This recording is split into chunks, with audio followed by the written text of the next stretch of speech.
Mahal kong kababayan, mahal kong kaibigan. As we close this chapter of the 19th Congress for the year, let me first express my profound gratitude to each and every one of you. Thank you so much. Maraming salamat po sa inyong lahat. Salamat sa malasakit, sa ating mga kababayan, salamat sa pagtindig sa katotohanan. This is not just another session day. Today is an opportunity to reflect on the year that was. A year of challenges, triumphs, and unrelenting hope. It's a privilege to stand before you, representing a chamber united not just by the authority vested in us, but by the Constitution, but by the collective will to serve the Filipino people. Every single one of us here today has carried a burden, some heavier than others, but all for the singular purpose of uplifting the lives of our fellow Filipinos. Let me take you on a journey as we look back at the immense strides we've made, the battles we've fought together, and the victories that we now celebrate as one house and one nation. When we began this legislative year, we were faced with an uphill battle. Inflation bore down on every Filipino household. Global conflicts sent ripple effects across our shores, and calamities tested us and the resilience of our nation. In an unprecedented and unforeseen turn of events, we were confronted with and tackled matters that may have been the most contentious, grave, and intricate issues of our time. On top of that, climate events and movements in the global market set us back in our targets as these unexpected circumstances demanded our immediate action. Yet, we persevered together. We tackled these challenges head-on, driven by unwavering commitment to the Filipino people. Despite efforts to dim the light on this dignified institution, we held our ground. We refused to be defeated by false accusations and malicious maneuvers driven by self-interest, selfishness, and greed. I have seen the extraordinary resilience of our members. Despite the pressures of legislation and the complexities of the issues that we face and the often painful decisions we must make, you, my colleagues, have never wavered. Thank you.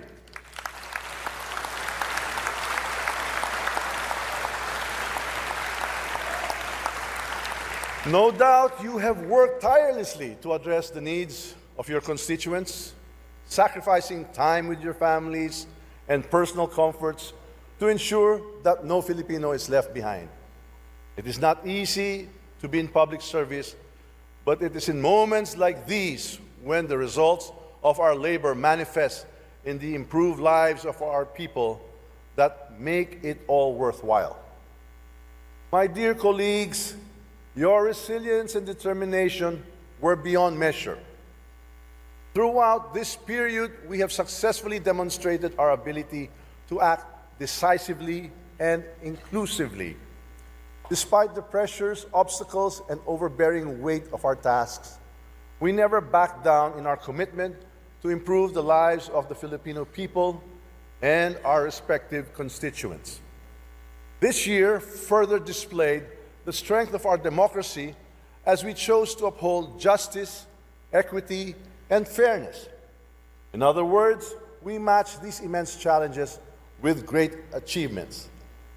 As Mahatma Gandhi said, dignity of human nature requires that we must face the storms of life. And face the storms we did, intelligently, gallantly, and objectively, while relying on the fundamental principles of law. On this note, I would like to commend all the members for your inestimable contribution to this chamber. Thank you again.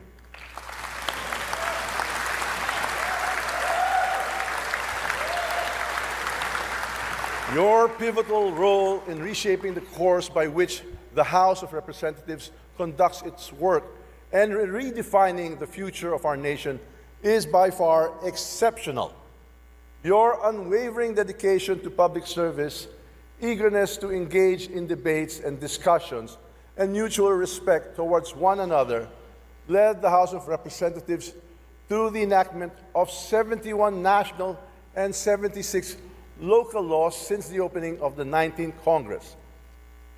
Today, let us celebrate our collective accomplishments, milestones that will leave an indelible mark on our nation's history.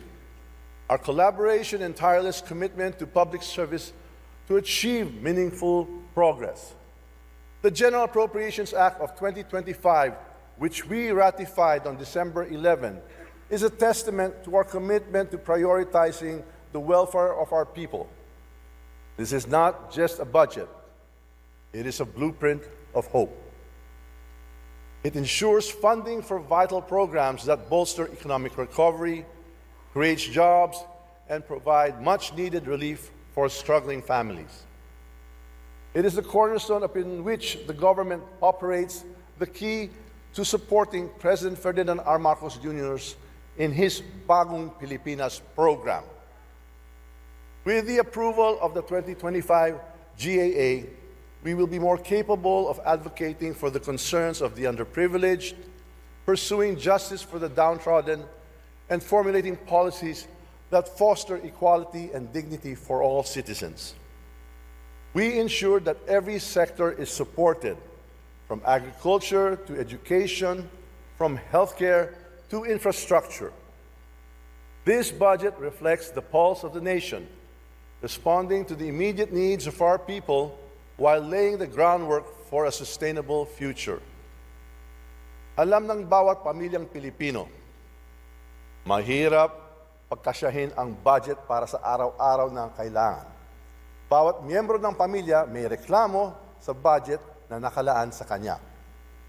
Pero sa kabuuan, ang desisyon ng pamilya ay para sa isang budget na makakabuti para sa lahat. And the same goes for the 2025 General Appropriations Act. While not everyone may be satisfied with the 2025 national budget, it is a budget that mirrors the true needs of our people, not just for daily survival, but for building a stronger foundation for a brighter and better future.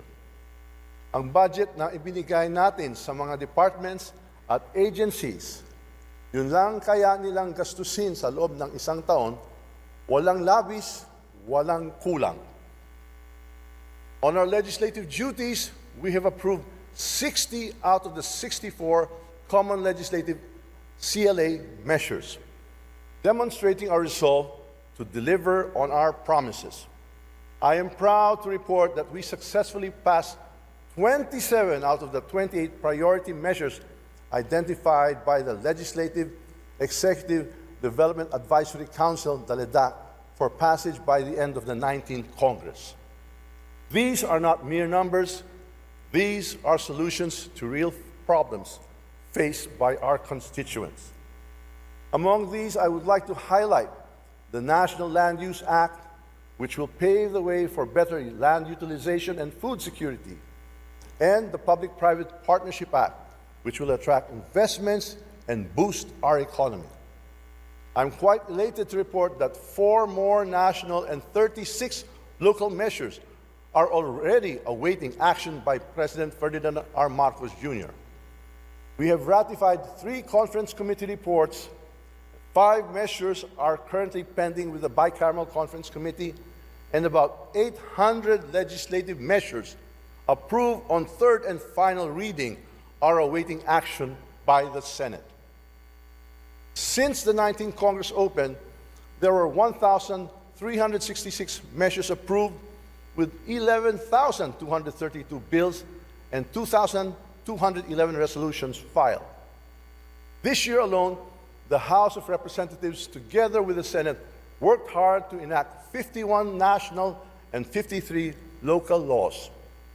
Recently enacted are Republic Act number 12063, or the Enterprise-Based Education and Training, the EBIT Framework Act, RA number 12064, or the Philippine Maritime Zones Act, RA 12065, or the Philippine Archipelagic Sea Lanes Act, RA 12066, or the Corporate Recovery and Tax Incentives for Enterprises to Maximize Opportunities for Reinvigorating the Economy, the Create More Act, and RA 12078, or the amendments to the Agriculture Tarification Act.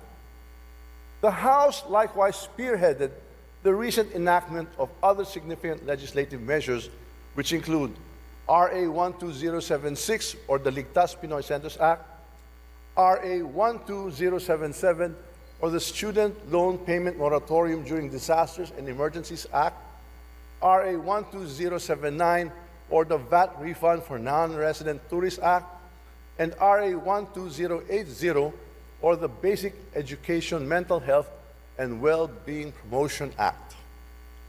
Tapos nang natin lahat ng homework natin para sa taong ito. At sigurado po, mission accomplished tayo sa iba pang batas bago matapos ang termino natin sa 19th Congress sa Hunyo. This year, we have also exercised our oversight functions with diligence and integrity. Our investigations in aid of legislation have uncovered anomalies, held officials accountable, and pushed for reforms to ensure public funds are spent wisely.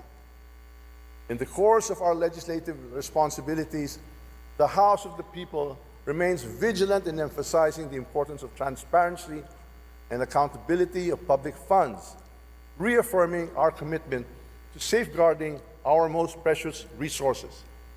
Ladies and gentlemen, the voice of the people resonates through us. As their emissary, let us acknowledge we have a sacred duty to our constituents and the values that bind us as a nation. A better future for the entire nation carries the essence of our duty. Our policies and actions must be designed to bring people together and not divide them, to build instead of destroy, and to develop rather than impede. Nakaabang ang milyong Pilipino sa bawat hearing ng ating Quad Committee at Good Government Committee. Naging sumbungan ang Kongreso ng mga kababayan nating naghahanap ng katarungan at solusyon sa mga katiwalian. Kailangan lang nagsimula na rin ang hearings ng ating Quinta Committee.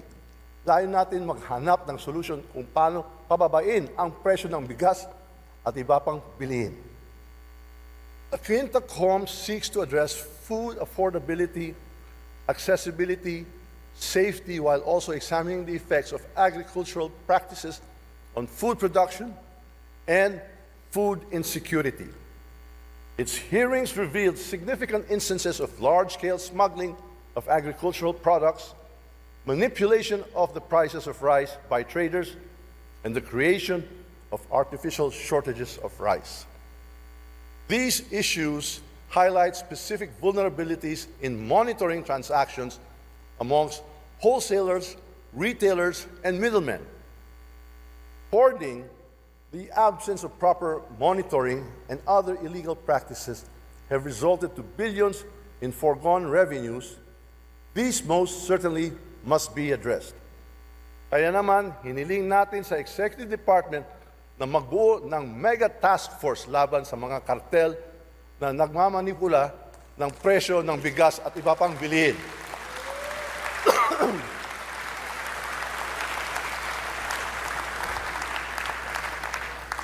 Tutulong tayo sa mega task force na ito sa lahat ng paraan na kaya natin. Hindi tayo titigil hanggat hindi nabubuwag ang mga kartel at ito ay may preso ang mga leader nila.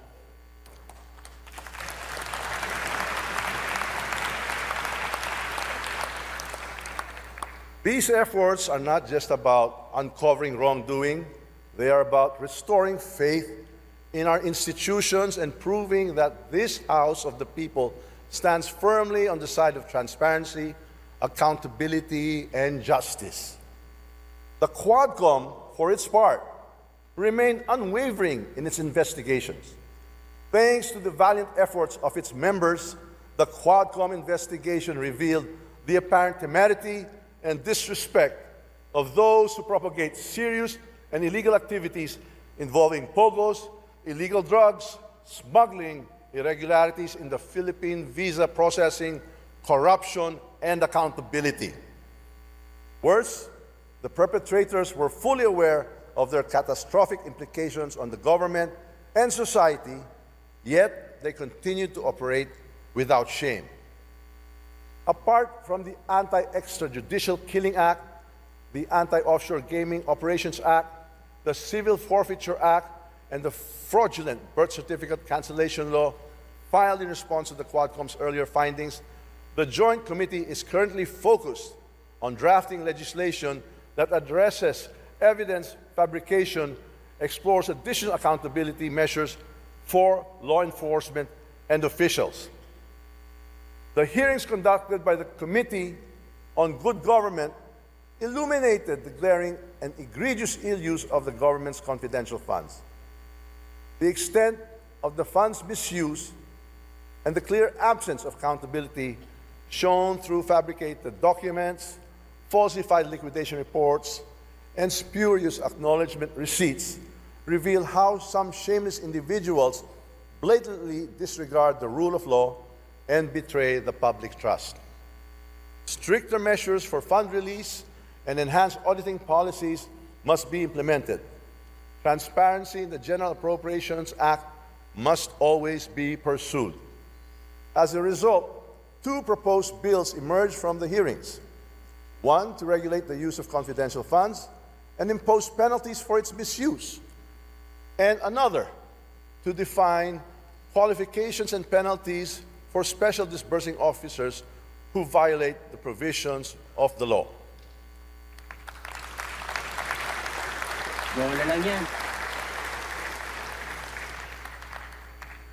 Next year, the House of Representatives will also conduct a thorough and impartial investigation into how PhilHealth's funds are being managed.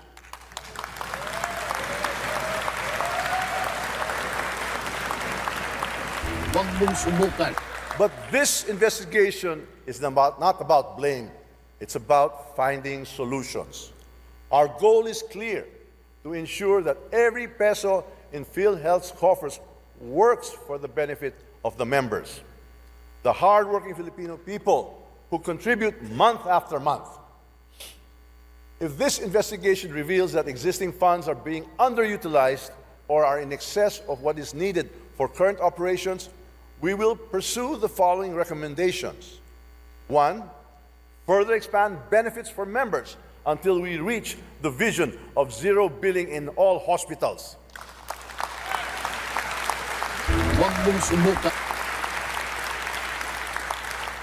We will also ensure that PhilHealth provides expanded healthcare coverage, including additional medical services, hospitalization support, and better benefits for those in need. Number two, further reduce premium contributions for workers and employers burdened by rising costs. We will explore reducing premiums while maintaining PhilHealth's capacity to deliver its services. Three, suspend premium payments for 1 year.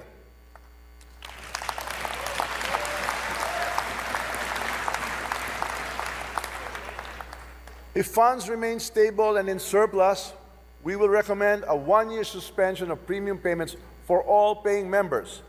This will serve as a form of relief to millions of Filipinos already grappling with inflation and rising prices.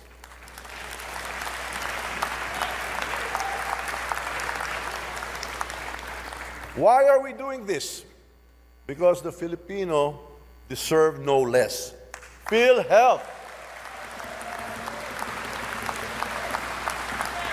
PhilHealth exists to provide security and comfort in times of medical emergencies. It should not hoard resources at the expense of its members. If we can alleviate the burden of contributions without compromising its sustainability, we will do so. As we face the daunting challenges of inflation, global conflict, and natural disasters, this House will also stand firm in defending the provision of ayuda for the people. Let me share the story of a single mother from Samar who, during the height of rising prices, relied on financial assistance to keep her children fed and in school. She represents millions of Filipinos whose lives have been touched by our legislative efforts. To those who doubted the importance of social safety nets, let this be a reminder. Ayuda is not charity, it is justice.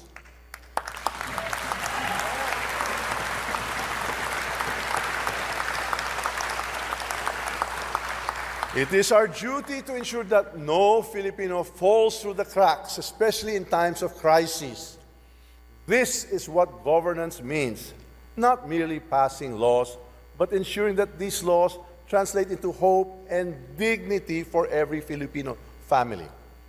Sa mga kontra sa ayuda, handang ipakita ng administrasyong ito kung saan napunta ang bawat sentimong inilaan para rito. Bola lang yan. Ang mga may hawak ng pondo, ang mga departamento tulad ng DSWD, DOLE at DOH, sila ang nagpapatakbo ng mga programa, hindi ang Kongreso.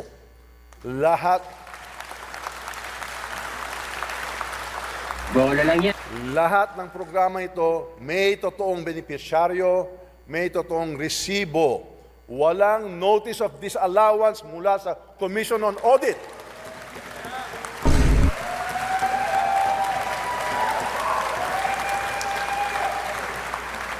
Ang trabaho ng Kongreso, tiyakin ang pondo rito at masiguro na nakakarating ng maayos sa mga benepisyaryo.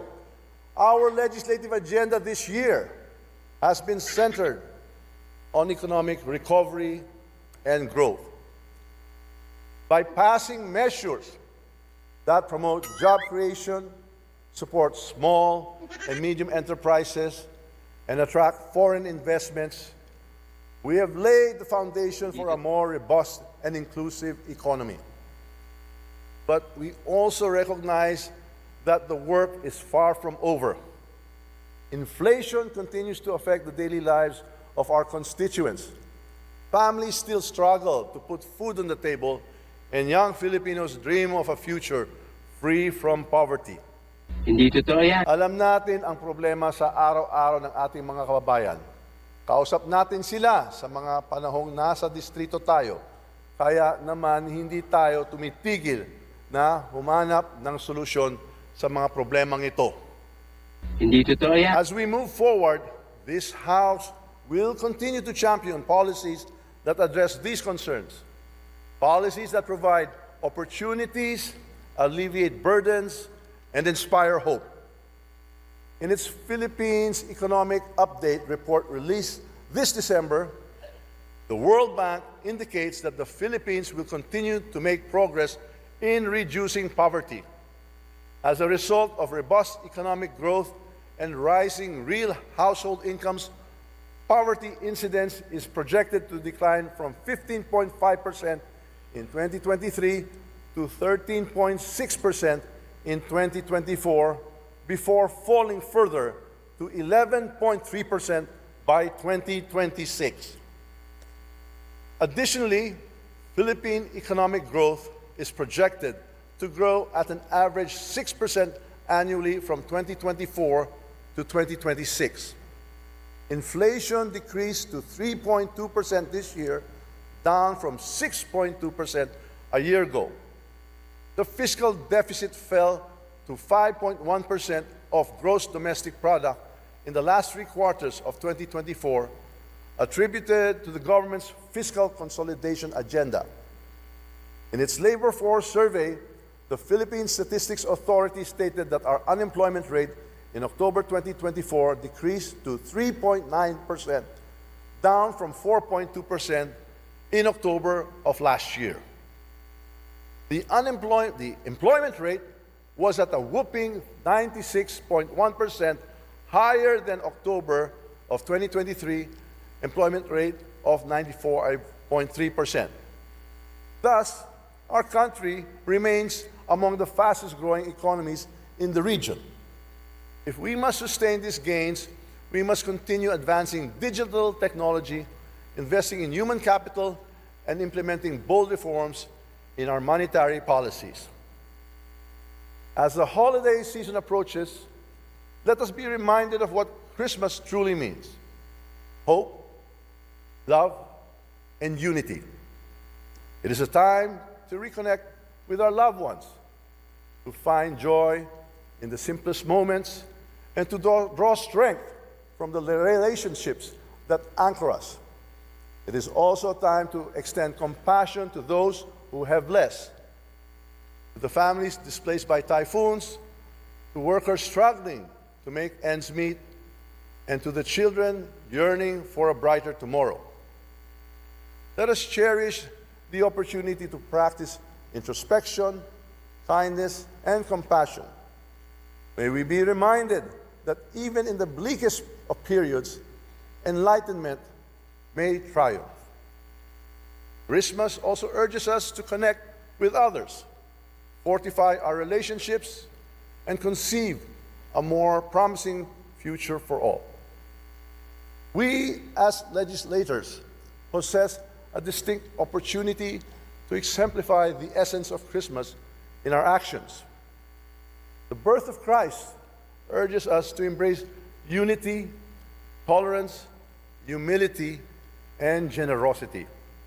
I take this moment to commend all of you, the members of this august chamber, the Secretariat, the congressional staff, for your acts of selflessness and excellent service that exemplify the best of the House of Representatives and the country. This Christmas season, may we be renewed in our resolve to create a society rooted in hope, love, and peace. Most of all, let us celebrate the principles that unite us as a nation. We hope that 2025 will be a more optimistic year, bringing us a step closer to realizing our shared aspirations for a stronger and better Philippines. To my colleagues, I urge you to take this time to rest, reflect, and recharge. You have given so much of yourselves this year, and you deserve this moment to celebrate with your families. To our kababayans, I ask you to hold on to hope. The challenges we face today will not define us. Our resilience, our unity, and our love for one another will. Hindi totoo yan. Bola lang yan. Bola lang yan. As we adjourn for the year, let us carry with us the lessons and the victories and the challenges of 2024. Let us commit to returning in January with the same passion, the same resolve, and the same heart for public service. I thank you, my colleagues, for your dedication and partnership. I thank our people for their trust and faith in this institution, and I thank the Almighty for guiding us in this sacred duty. Together, we build a brighter, a more prosperous, a more united nation. May the spirit of Christmas fill our hearts with peace, love, and hope. Merry Christmas to all of you. Happy holidays. Maligayang Pasko. Maligong bagong taon sa inyong lahat. Damo nga salamat. Salamat hin madamo.